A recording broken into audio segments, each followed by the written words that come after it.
everyone, welcome back to my channel. Today I am back with another headband wig video review, showing you all this headband wig that I did receive from WeQueen hair. So if you want to see how I did install this headband wig, you can keep watching. Okay, so like I said, this wig is from WeQueen hair. In the box it did come with multiple colored headbands and also a silk bag and a cap for my hair.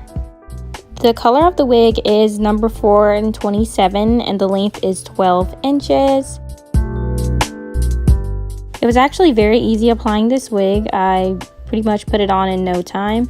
I did put the clips into my hair and also strapped it in the back with the Velcro headband.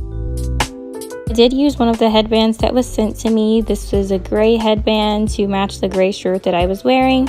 You can also style the headband several ways. They came with a red headband, a yellow headband, a green headband. Pretty much have a headband for every outfit. Anything, any color you're wearing, you can pretty much put on a headband. So this is the finished product. As you can see, it was very easy applying the wig. I highly recommend you check out WeQueen hair. Thanks for watching today, and I hope you all did enjoy the video. Go ahead and check out WeQueen hair. I'll leave links down below to their website along with the link to this wig. Don't forget to like and subscribe, and I will catch you again in my next video. And until then,